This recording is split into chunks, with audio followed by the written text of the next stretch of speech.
The first time I kissed a girl in public, it felt like the entire world stopped breathing. I swear, for those few seconds, I could hear everything. The wind, the heartbeat in my chest, even the faint sound of someone gasping nearby. And then came the stares, some curious, some cold, some unreadable. And in that moment, I felt two things colliding inside me: fear and freedom. Fear, because I knew what those looks meant. Freedom, because for the first time, I wasn't pretending. That kiss, something so simple, so human, became a turning point in my life. The moment I stopped hiding and started living. Before that day, I thought being myself would always be something I had to hide. I grew up learning to shrink myself, to blend in, to be what people expected. And in a way, I became really good at it, smiling at the right time, laughing when people made jokes that stung, saying, "I just haven't met the right guy yet." But what I didn't realize then was that pretending is exhausting. It's like carrying a secret in your chest that grows heavier every day. I remember seeing couples on the street, holding hands, hugging, kissing, and feeling this strange ache. Not jealousy exactly, more like a longing for a kind of freedom I didn't think I'd ever have. Even after I came out to my close friends, I still carried that fear of being seen. I thought, it's one thing to be honest in private, but it's another to be visible in public. And visibility felt dangerous. I told myself I didn't need it, that love could be quiet, hidden, private. But the truth was, hiding wasn't peace. It was just fear dressed up as safety. Then one day, I met someone who changed that.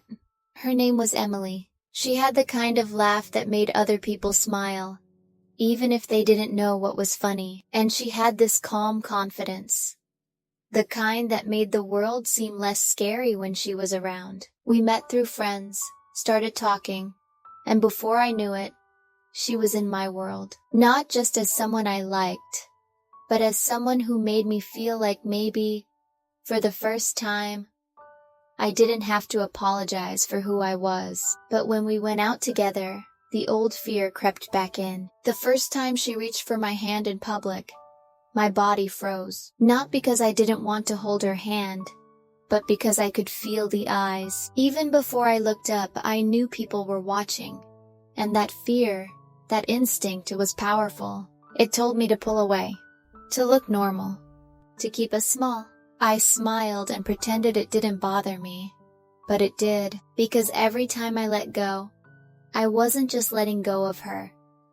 I was letting go of myself. A few weeks later, we were walking through a park near my apartment. It was one of those warm summer days where the air smells like grass and laughter. We were talking about nothing, just plans, movies, silly things, and it felt light, easy, until it wasn't. We passed by a group of people sitting on the grass. One of them whispered something I couldn't quite hear, and they all laughed. I don't know if it was about us, but my stomach dropped anyway. I immediately loosened my hand from hers. She stopped walking, and she looked at me, not angry, not sad, just tired. She said, "You don't have to be brave for the world, but you can't keep hiding from it either." That sentence hit me hard, because she was right. I wasn't protecting us by staying invisible. I was protecting everyone else from my truth. And that's when I realized something had to change. A few days later, we met again. There was a local fair happening.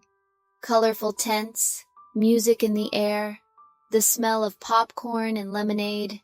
It was crowded, noisy, alive.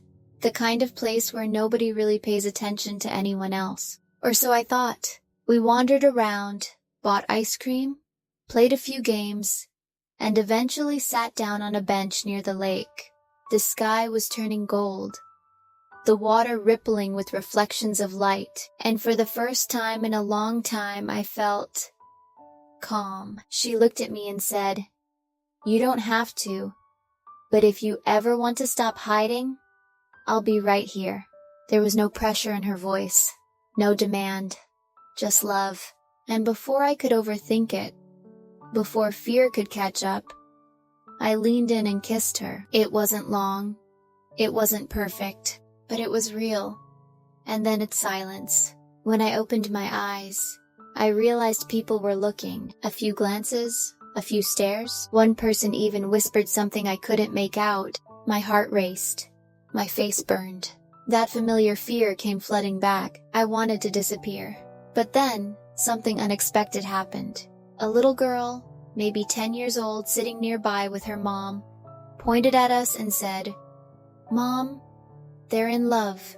Her mom looked at us, smiled gently, and said, "Yes, sweetheart, they are."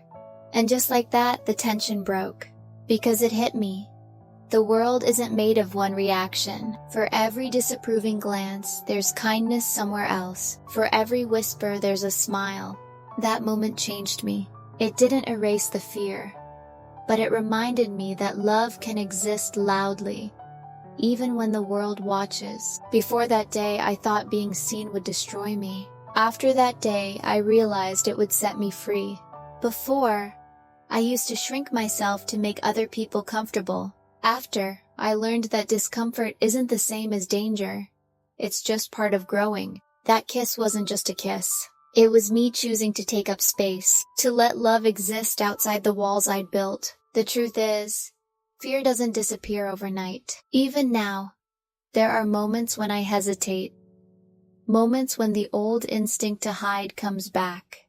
But now, I know what's waiting on the other side of that fear. Peace. That's what the coming out journey really is. Not a single announcement or a moment of bravery, but a series of small, quiet acts of truth. Every time you tell the truth about who you are, even if it's just to yourself, you move closer to freedom. And being queer isn't about perfection or boldness or defiance, it's about authenticity. About loving in a world that once told you not to. And realizing, slowly, painfully, beautifully, that love was never the thing to be ashamed of. If you're listening to this and you're scared to hold someone's hand, scared to say the words, scared to be seen, I want you to know something. You are not broken. You are not wrong. You are not alone. Fear can be loud, but it's not forever. And on the other side of that fear, there's a version of you waiting. Stronger, freer, braver than you think. The first time I kissed a girl in public, I thought people's stares would crush me. Instead, they showed me how strong I already was. Because courage isn't the absence of fear, it's doing it anyway. Even when your hands shake. Even when your heart pounds. Even when the world watches. And maybe that's the point of this journey. To stop waiting for the world to be ready for you. And start being ready for yourself. So if you've ever felt invisible, or if you're still waiting for the right time to step into the light, let this be your sign. There's no right time. There's only now. Love isn't something you have to hide, and your truth doesn't need permission to exist. If this story resonates with you, I'd love to hear yours. Tell me in the comments, what was the moment that made you feel seen? Or the one you're still waiting for?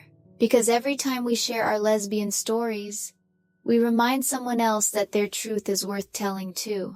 And if you want to hear more real, honest, messy, beautiful stories about love, courage, and becoming, subscribe. Not for numbers, not for the algorithm, but because when we share our voices, we build a world where no one has to be afraid to love openly again. You deserve that kind of world. We all do. The first time I kissed a girl in public, everyone stared. But for the first time in my life, I didn't look away. And that's when I realized I was finally free.